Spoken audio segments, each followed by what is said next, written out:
encontrar la beta perfecta para hacer sus grandes negocios, ¿no? Entonces, van a traer armas provenientes de Alemania, paño azul de la estrella, bayeta, botones para confeccionar los vestuarios de los soldados, incluso productos para la alimentación, trigo, barriles de harina procedentes de Valparaíso, fanegas de arroz, bueno, de todo. Ahora, solamente para terminar con esto, digamos que hay un comerciante que es un poco el que es el emblemático en cuanto a lo que se pudo hacer y lo que se hizo a nivel de comercio, que es Christian Federico Berman. Este es un comerciante judío-alemán que emigró al Perú en 1821. Primero está instalado en Valparaíso y le manda cartas a todos sus pares en Europa, en Alemania, en Boston, en todas partes. Las cartas están en inglés, francés y alemán y castellano, o sea que escribe en los 4 idiomas. Y este comerciante comenta de las posibilidades del Perú y están a la espera de que llegue San Martín.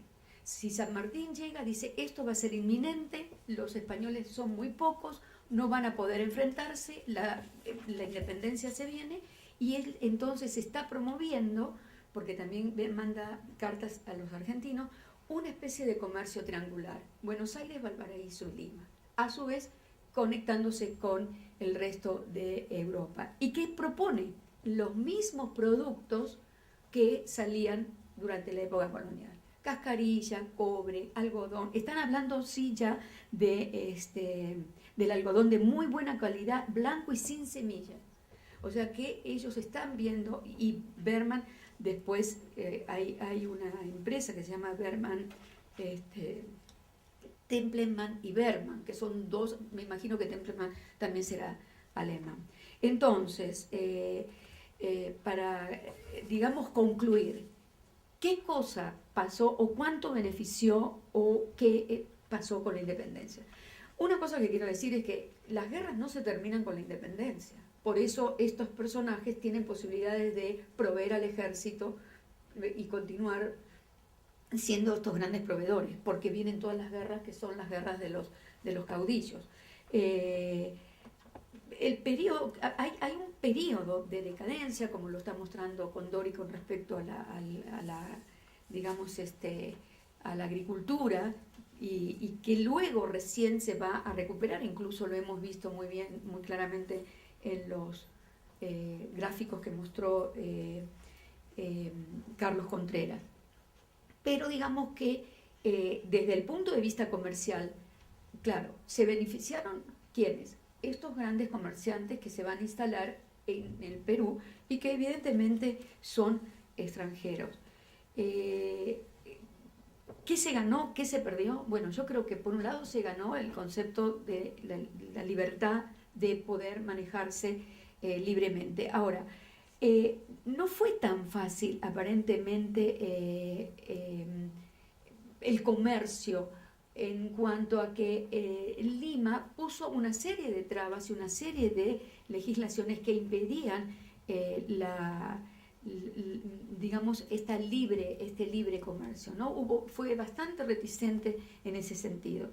Estudios que faltarían hacer, para mí, fundamentalmente, son trabajos regionales, y como se ha explicado, la independencia no benefició a todos. Hay grupos que se beneficiaron y otros que no.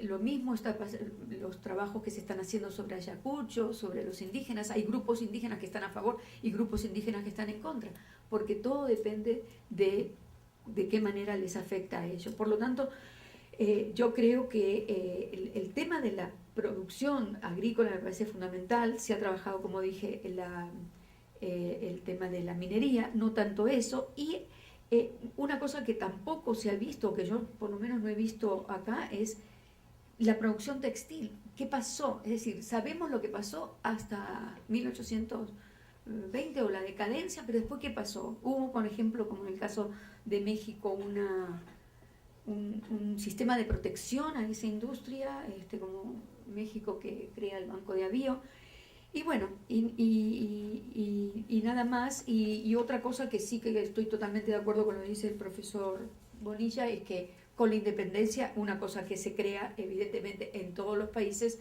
es la deuda externa. Todos los países se endeudan a partir de ese momento. Bueno, nada más.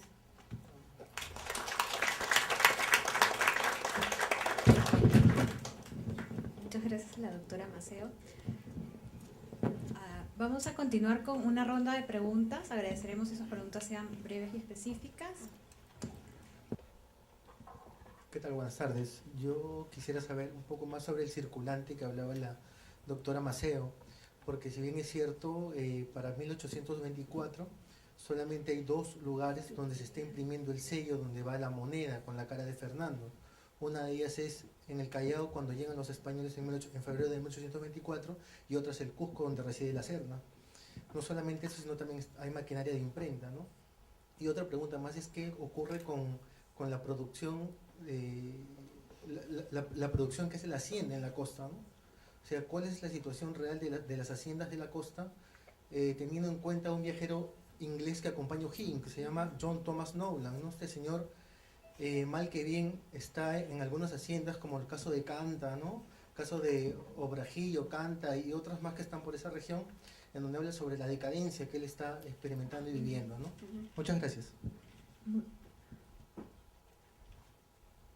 Sí. La última pregunta. Sí, buenas tardes. Me llamó bastante la atención la ponencia del doctor Dionisio del Aro, ¿no? Sobre todo el término que utiliza dentro de su temática, ¿no? Y el oro nos hizo pobres, ¿no? Un debate en torno al atraso económico de España, ¿no? Si revisamos el desarrollo histórico, ¿no? Sobre todo del capitalismo, ¿no? Que ustedes saben que surge, ¿no? En las primeras potencias, ¿no? Como fue Inglaterra, Francia, que desarrollan bastante el capitalismo, ¿no? Sabemos pues que estos señores en un principio se dieron cuenta que el desarrollo de su sociedad estaba pues en la producción, ¿no? Y si nos damos cuenta también, España en aquellos tiempos de la colonia pues contaba con todos los recursos económicos, políticos, social, se podría decir así, ¿no? Como para aplicar esa política capitalista y puede ser de repente hasta mucho más grande que Inglaterra, ¿no? Pero mi pregunta va más o menos por el lado de que, conociendo aún esa política capitalista, ¿qué es lo que pasó con los señores de España, ¿no? Quizás por falta de interés de estudiar mucho más allá el capitalismo a fondo y aplicarlo, o qué es lo que pasaba con ellos, ¿no? Muchas gracias. Ahora pasamos a los ponentes a responder algunas de las preguntas. Bueno, sí conozco el trabajo de Timothy Ana y yo lo he visto también. El tema es que creo que se exagera un poco con el tema este de los españoles que se van. Sí se van, muchos se van, pero muchos regresan. Porque una de las cosas que se hace, o sea, el juzgado de secuestro dura 1 año y medio. Y lo que se ve en el juzgado de secuestro, que lo que se secuestran son, más bien, son pequeñas, digamos, pulperías. Las pulperías han sido secuestradas, haciendas también son secuestradas, pero luego se devuelven. Aquellas familias que tenían, por ejemplo, que se van, pero que han quedado parte de la familia acá en el Perú, regresan o se tienen que devolver. Eso por un lado. Segundo, cuando tú trabajas, por ejemplo, familias o estos comerciantes, los vas ligando, te das cuenta que hay un periodo, una especie de stand-by, ¿no?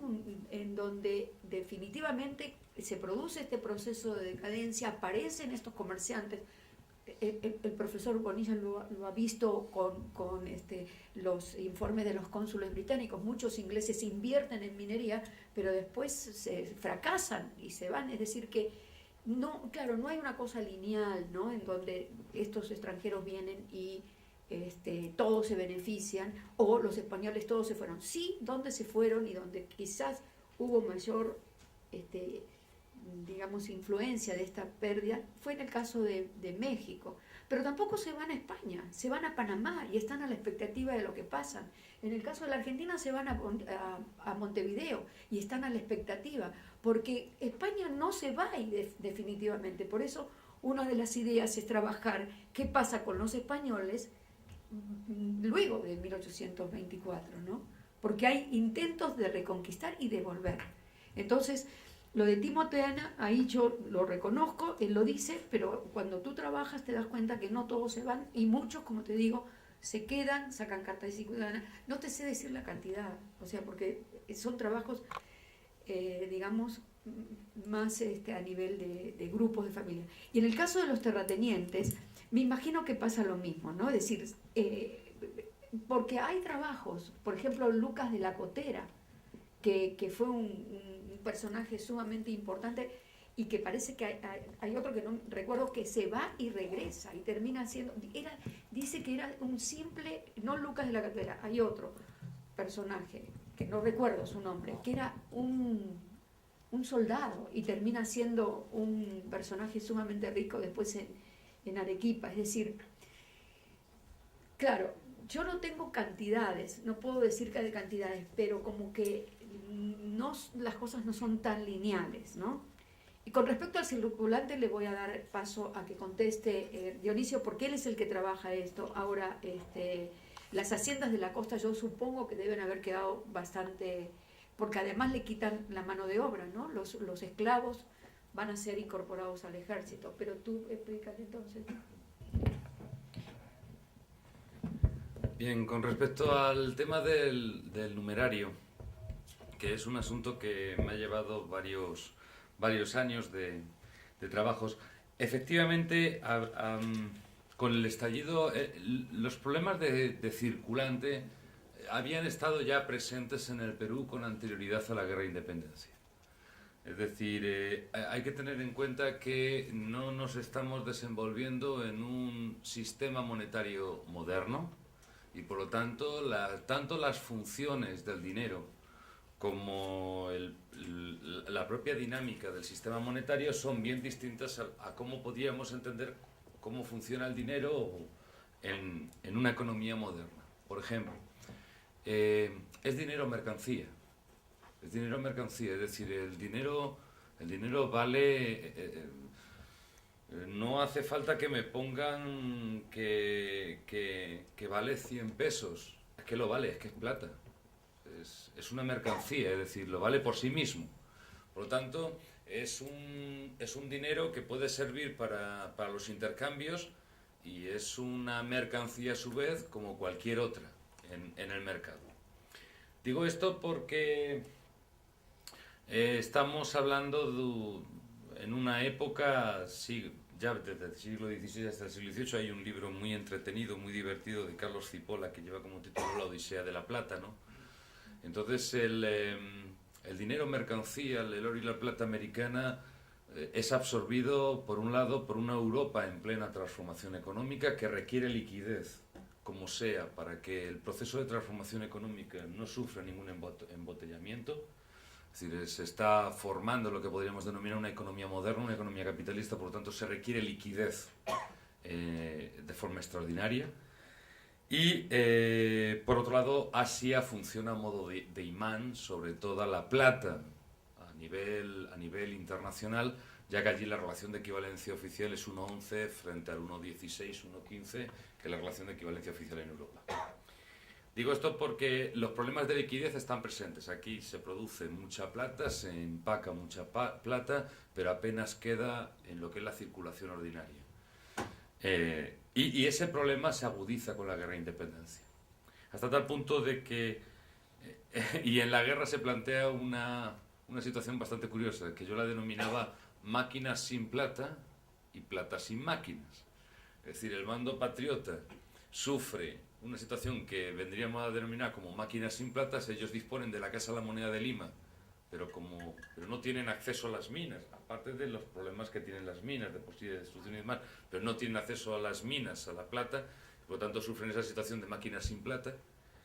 Y el bando realista sufre justo la situación contraria, plata sin máquinas, ¿no? Lo cual no debe a ustedes de extrañarle que cuando Canterac toma Lima en julio del 23,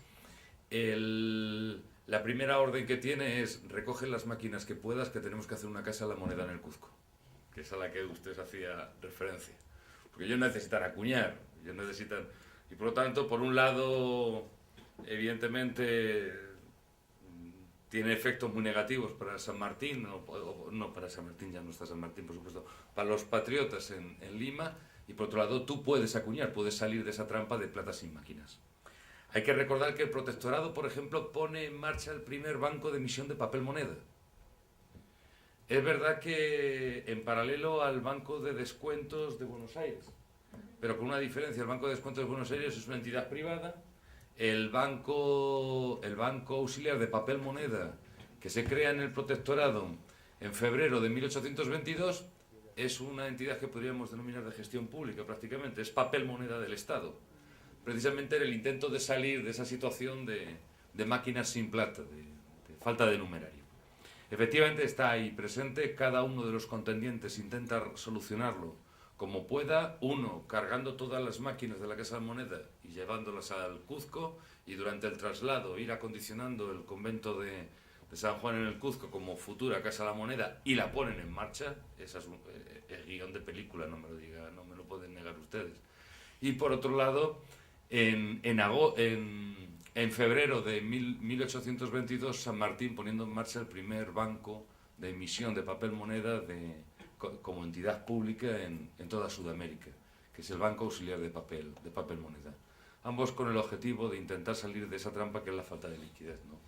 Y que evidentemente tienen que sortear ambos bandos en una contienda una contienda larga, por supuesto. Es un asunto apasionante, por lo menos a mí me apasionó, que es lo que a mí me importa, ¿no? Que es la falta de liquidez, efectivamente. Ahí tenía yo otra pregunta. Sí.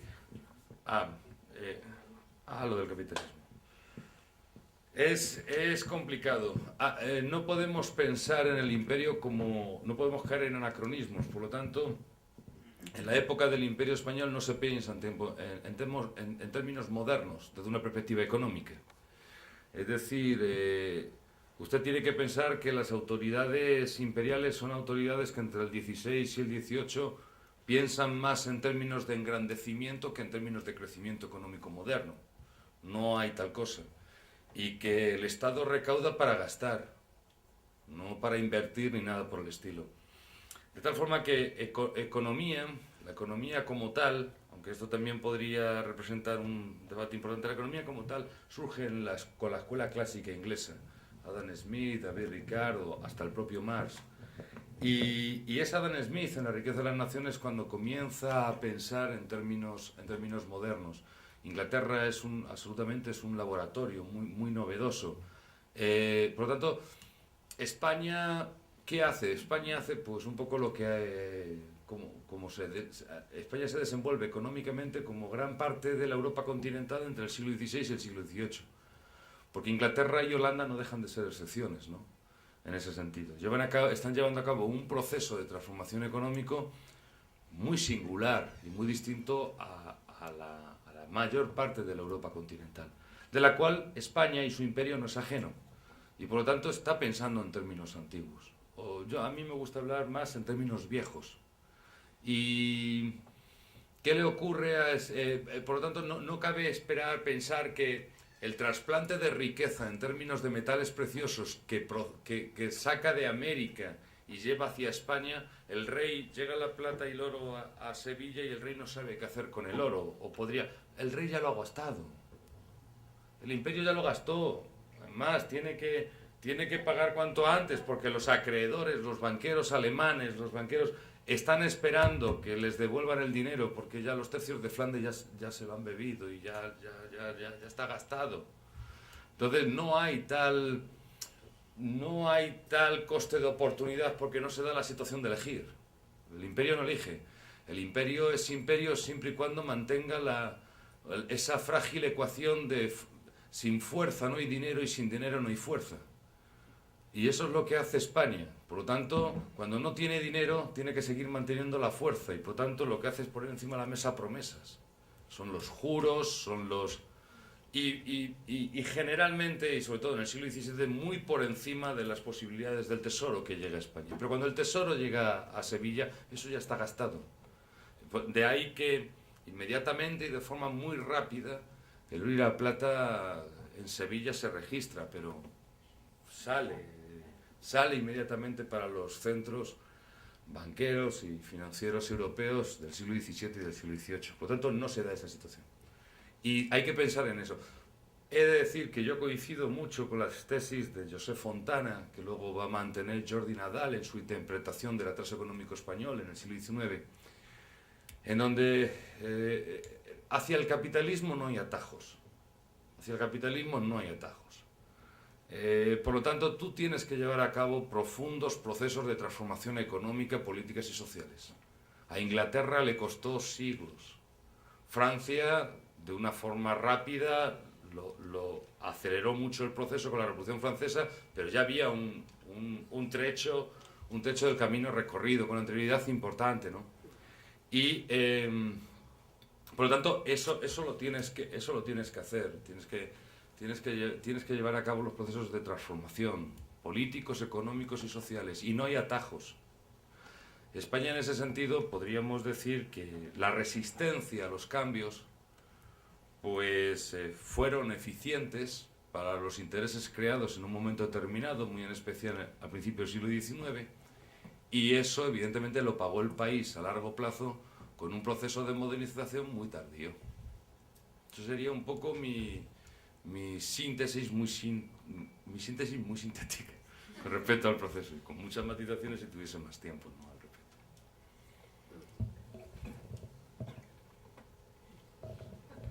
Tengo que hablar.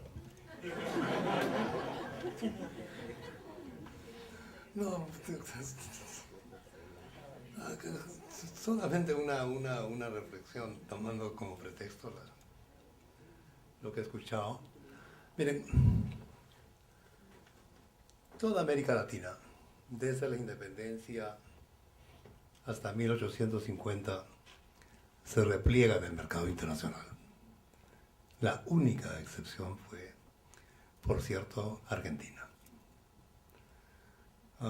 Este repliegue, este profundo estancamiento, tiene que ver con la independencia.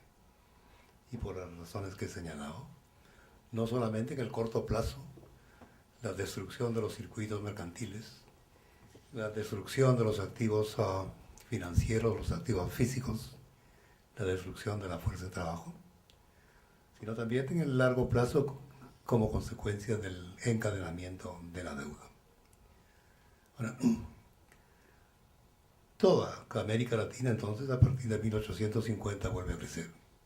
El Perú con el guano, Ecuador con el cacao, Chile con el salitre, Bolivia otra vez con la plata, Colombia primero con el tabaco y después con el café, Brasil obviamente con el café. Creo que la lección de esta experiencia es muy clara, es que el determinante del crecimiento económico fue efectivamente la demanda externa, porque sin esa demanda externa, pese a la afición que los colombianos tienen por el café, hubiera sido muy difícil que consumieran todo ese café, o que los agricultores peruanos pudieran utilizar el guano de las islas. Entonces, uno de los grandes problemas para la comprensión de la América Latina del XIX tiene justamente que ver con la independencia. Hasta fines de la época colonial estamos hablando de dos grandes espacios económicos: Nueva España por una parte, es decir, México; Nueva Castilla por otra parte, es decir, el Perú. Y luego las creaciones tardías del nuevo reino de Granada, es decir, Ecuador, Colombia y Venezuela, y por cierto el Río de la Plata, con parte de lo que es ahora la Argentina más la banda oriental, es decir, Uruguay. Ahora, la comprensión de estos cuatro espacios tiene que ser planteado justamente en términos macros. Pero ¿qué ocurre con el análisis social y por consiguiente la historia a partir de 1821? Es la historia del Perú, como lo saben muy bien, y del Perú y nada más, excepcionalmente de algún otro país vecino. Y que el caso de Colombia es Colombia y nada más, y así sucesivamente. Es decir, esta historiografía se vuelve crudamente parroquial y no se requiere efectivamente ser un pontífice de la historia comparada para dejar de reconocer que uno mirándose en el espejo del otro, no solamente entiende al otro, sino se entiende a sí mismo, ¿verdad? De tal modo que aquí lo que acabo de decir, que es efectivamente la demanda internacional lo que constituye el factor en común, es una pista para tratar de superar esta fragmentación. Pero si bien son estos países semejantes porque todos responden a una demanda internacional permanentemente flexible, no obstante, ¿qué es lo que los hace diferentes? Aquí el gran trabajo de un historiador inglés de la economía, el profesor Victor Bulnes Thomas.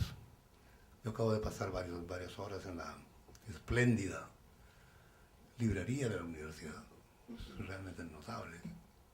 He comprado 4 libros. Yo me paseo por las librerías de París y no compro ninguno. Hace mucho tiempo que no escriben nada serio, ¿verdad? Bueno, ese libro está ahí. Y lo que él dice es que más allá de esa unidad, de esa homogeneidad, existen evidentemente diferencias. Y las diferencias radican, según Victor Bulnes Thomas, en de qué manera cada experiencia nacional respondió al incentivo de la demanda. Y por cierto, le respondieron de manera distinta. Miren, voy a poner 2 ejemplos para ir cerrando esto. El caso extremo de Argentina y el caso de Colombia. Argentina no hubiera podido crecer con los cueros, con el ganado vacuno, con el ganado ovino, con los granos, primero, de no haber contado con millones de italianos y de españoles que se volcaron desde la segunda mitad del siglo XIX a ese país. Porque la Argentina colonial no existía. La Argentina colonial estaba reducida efectivamente al interior del norte argentino, Tucumán, Córdoba, etcétera, etcétera. De tal manera que ese dicho que los argentinos contemporáneos descienden de un barco es totalmente correcto. Fue el barco que creó la Argentina. Por otra parte, Argentina fue el blanco de importantes migraciones de capital. Y entonces hay una diferencia entre cómo se forma el mercado de fuerza de trabajo y cómo se forma el mercado de capitales. Tomen Colombia. Colombia es un caso increíble. Cada año que paso ahí, menos lo entiendo, y eso que he escrito varios libros, justamente por tratar de entender algo y no lo logro. No tuvo ninguna guerra internacional. No tuvo ninguna guerra internacional, y de ahí probablemente la propensión de los colombianos de matarse unos a otros sea efectivamente una compensación. No tuvo dictaduras. Todavía los cientistas políticos discuten si lo de Gustavo Pérez Jiménez fue una dictadura o, como decía François Bourricot, una dicta blanda. No tuvo migración internacional de gentes. Cuando llegué a Colombia en 1995, con la Inglaterra rural del siglo XVIII, los resguardos colombianos. Colombia se caracteriza porque es el país que tiene, en términos relativos, la menor proporción de población indígena. Además, todos ellos estaban efectivamente encerrados en resguardos, comunidades de indígenas, para entendernos.